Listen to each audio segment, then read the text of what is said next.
آج ہم صبح ریاض سے نکلے اور تقریباً 7 گھنٹے کا سفر کر کے اس خوبصورت جگہ پہ پہنچے ہیں۔ یہاں پہ پہاڑ بھی ہیں اور پیچھے خوبصورت سا سن سیٹ بھی ہو رہا ہے۔ لیکن یہ جگہ کون سی ہے؟ یہ جگہ ہے جو کہ یہاں لکھا ہوا ہے منازل حاتم الطائی توران۔ توران جو ہے وہ حاتم الطائی کے ہوم سٹیڈز ہیں۔ اصل میں ہم حاتم طائی کی قبر پر جا رہے ہیں، تو وہاں پہ ہم کیوں جا رہے ہیں وہیں پہ جا کے جو ہے وہ ایکسپلین کریں گے انشاءاللہ۔ تو it is something, Hatim Tai کو تو سبھی جانتے ہیں، ان کی سخاوت کے بھی قصے سب کو معلوم ہیں، تو باقی ہم بات وہاں جا کے کریں گے۔ یہاں پہ ہم ٹھہرے ہیں، ایک تو یہاں پہ یہ بورڈ لگا ہوا ہے، بڑا امپورٹنٹ بورڈ ہے یہ، اور یہ جگہ بڑی خوبصورت ہے، یہ اور بڑے خوبصورت پہاڑ ہیں۔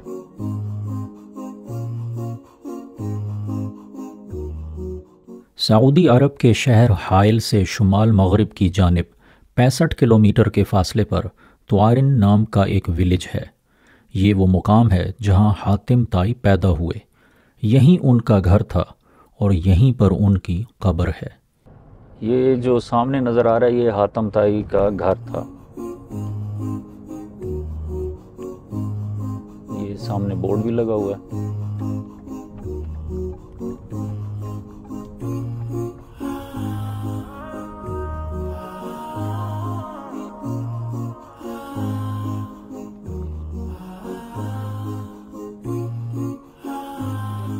جہاں ہم کھڑے ہیں یہ جو پیچھے ایک مکان سا ہے جو اس وقت ٹوٹا پھوٹا مکان ہے، یہ حاتم طائی کا گھر تھا۔ حاتم طائی اپنے علاقے کا چیف تھا، وہ رولر بھی تھا اور سخی تو وہ جتنا تھا سب کو پتہ ہے، اور وہ خود اتنا سخی تھا، اس کے باوجود اس کا اپنا گھر ایک چھوٹا سا تھا، سمپل سا سادہ سا گھر۔ ویسے اسے حاتم طائی کا پیلس بھی کہا جاتا ہے کچھ ٹیکسٹ میں، لیکن اگرچہ کہا جا سکتا ہے کہ یہ اب تو ٹوٹ گیا، اس وقت شاید بڑا ڈیفرنٹ ہوگا، لیکن اگر اس کا پورا جائزہ لیا جائے تو اس وقت بھی یہ بڑے ہی سادہ انداز میں بنایا گیا تھا۔ تو یہ ہے حاتم طائی کا گھر۔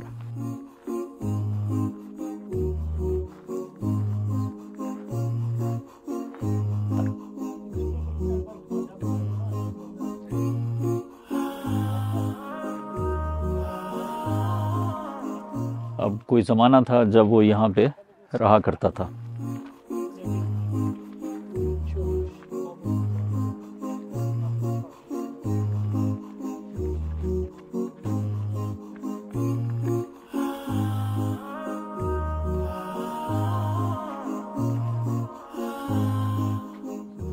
یہ تو ہم گھر کے اندر بھی جا سکتے ہیں، یہاں گھر کے اندر جا سکتے ہیں۔ لیں جی، ہم حاتم طائی کے گھر کے اندر آ چکے ہیں۔ یہ ناصر بھائی جو ہے وہ حاتم طائی کے گھر کے باہر کھڑے ہیں اور ہم حاتم طائی کے گھر کے اندر کھڑے ہیں۔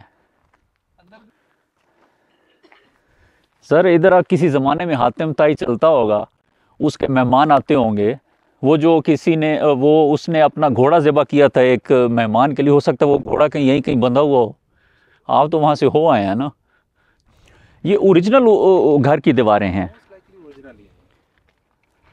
یہ گھر کا بنا ہوا تھا جی، کہ سٹونز اور اوپر مڈ۔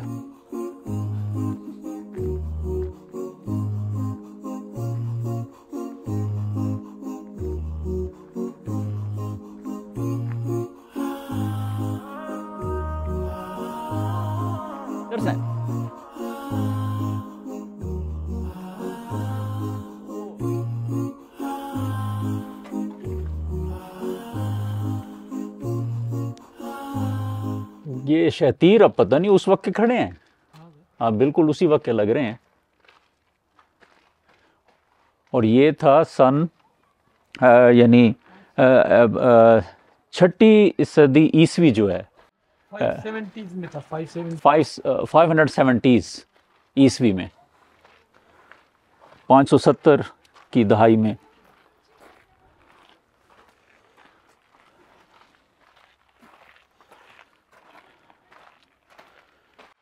بہت اچھا لگتا ہے کہ چولہا جلا کے ہو سکتا ہے یہ ان کا کوئی کچن وغیرہ کوکنگ پلیس تھی۔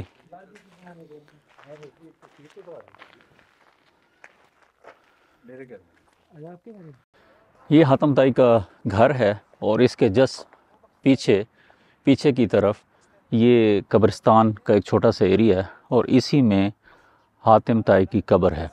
یہ علاقہ سارا پہاڑوں کے بیچ میں ایک ویلی ہے، اس کے اندر ہے، چاروں طرف پہاڑ ہیں جو ایکچولی لگتے بہت خوبصورت ہیں۔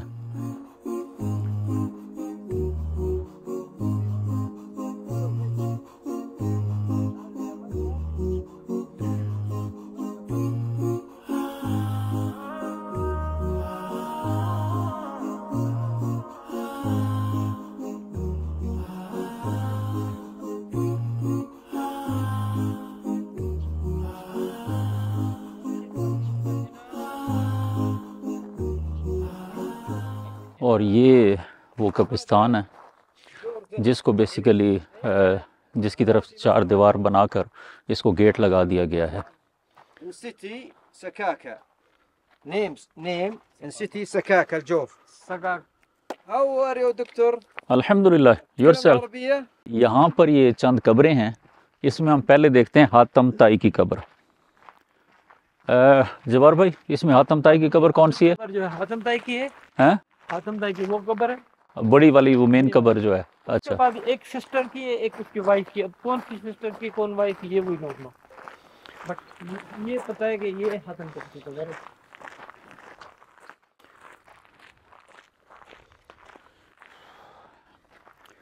اچھا، یہ قبر ہے حاتم طائی کی۔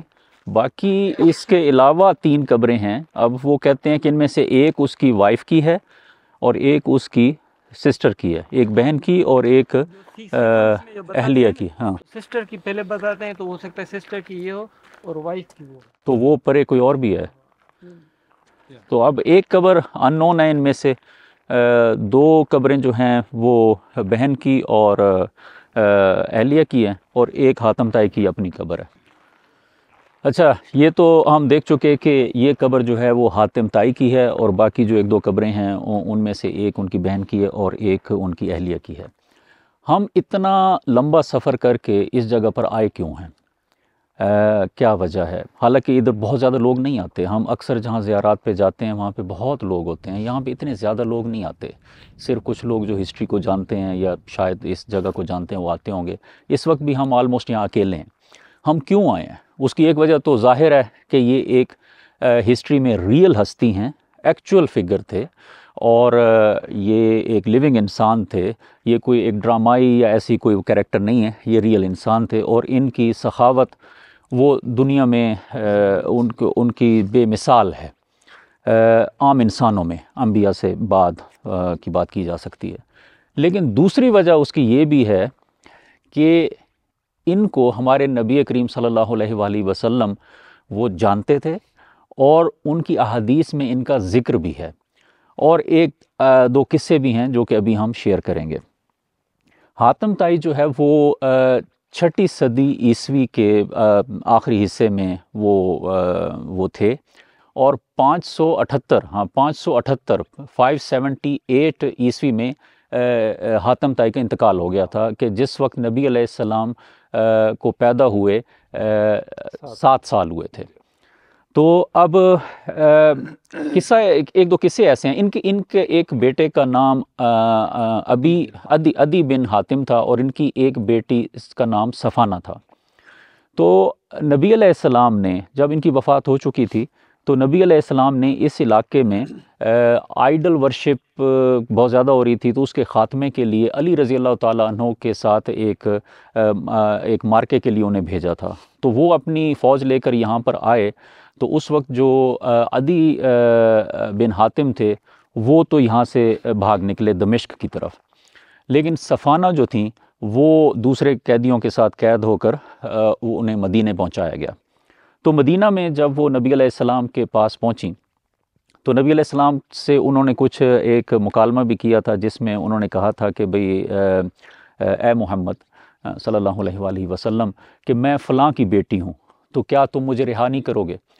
تو اس طرح کی کسی موقع پہ بات ہوئی، جب انہیں نبی علیہ السلام کے سامنے لایا گیا نبی علیہ السلام کے پاس، تو صفانہ نے اپنے سر کو ڈھانپا لیکن وہ پوری طرح نہیں ڈھانپ سکیں۔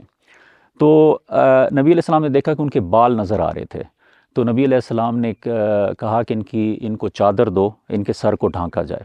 تو عمر رضی اللہ تعالیٰ عنہ نے کہا کہ یا رسول اللہ صلی اللہ علیہ وسلم، یہ تو غیر مسلم ہیں، تو ان کے لیے کیوں یہ ضروری ہے؟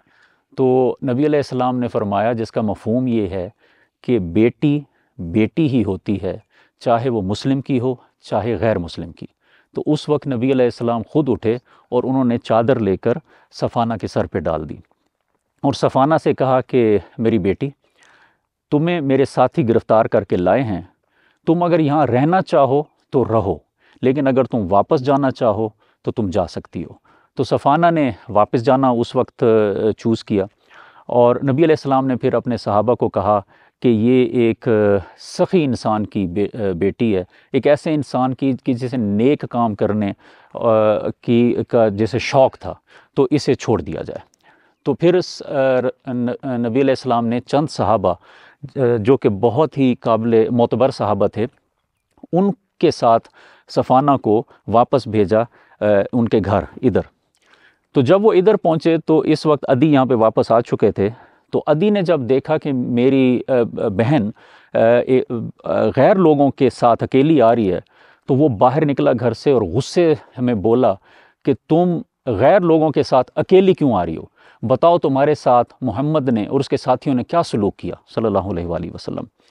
تو چونکہ وہ غصے میں بول رہا تھا تو صفانہ نے آگے بڑھ کر اپنے بھائی کے منہ پر ہاتھ رکھ دیا اور کہا کہ میرے بھائی، کچھ منہ سے ایسی غلط بات نہ نکالنا محمد کے بارے میں۔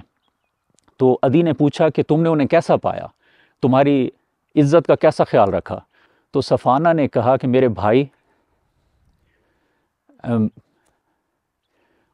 محمد نے اور ان کے ساتھیوں نے میری عزت کا ایسے خیال رکھا کہ جیسا میرا باپ بھی نہیں رکھ سکتا تھا۔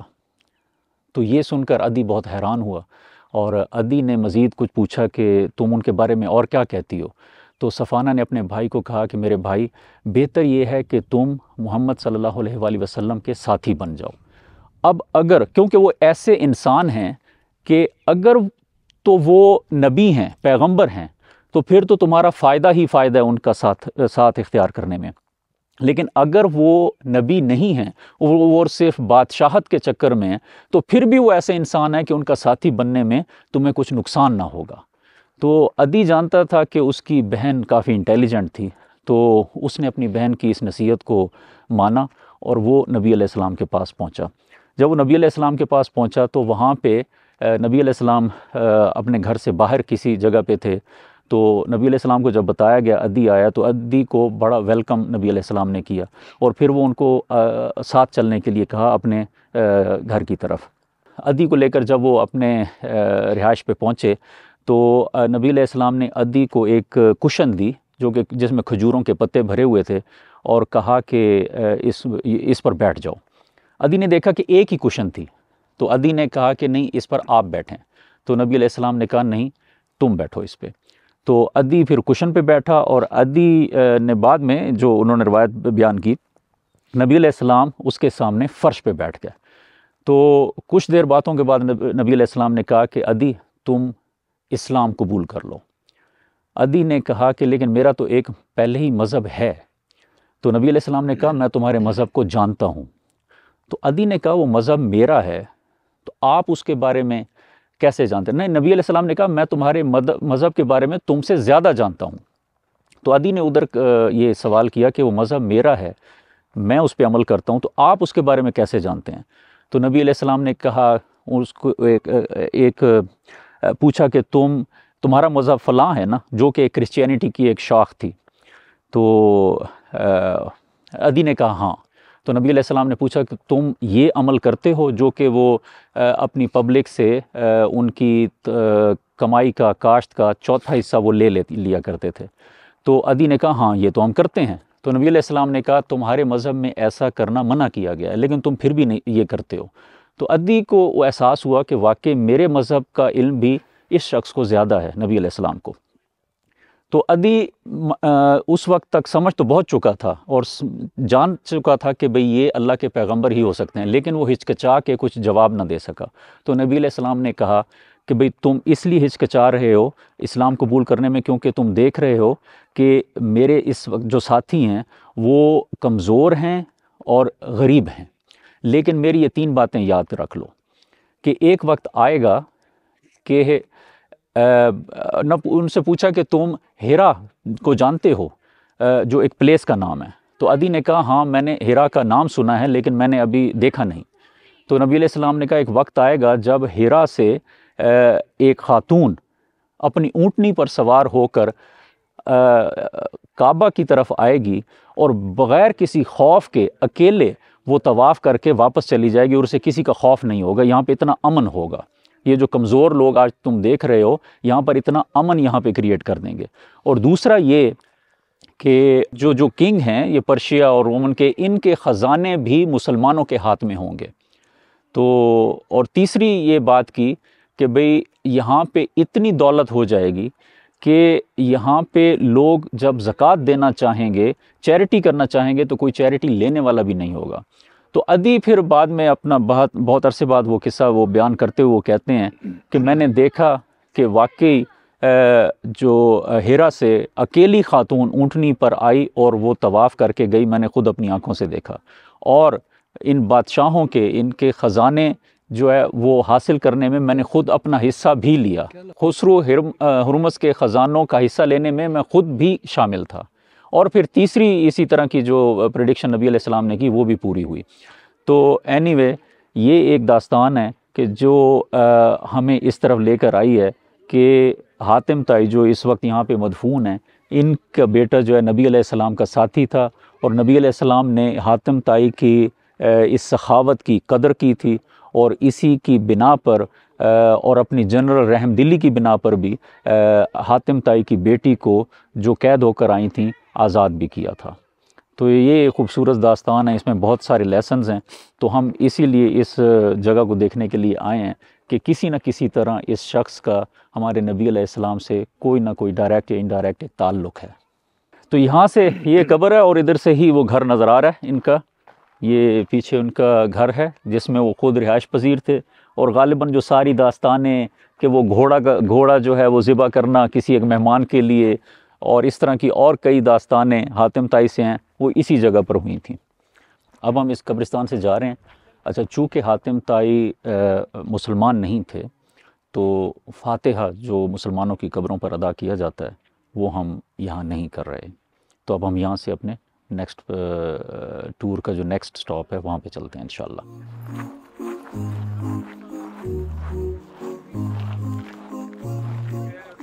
اچھا، شام کا وقت ہے اور اس وقت یہاں پہ کچھ لوگ نسبتاً زیادہ ہیں، خواتین کی تعداد مردوں سے زیادہ ہے۔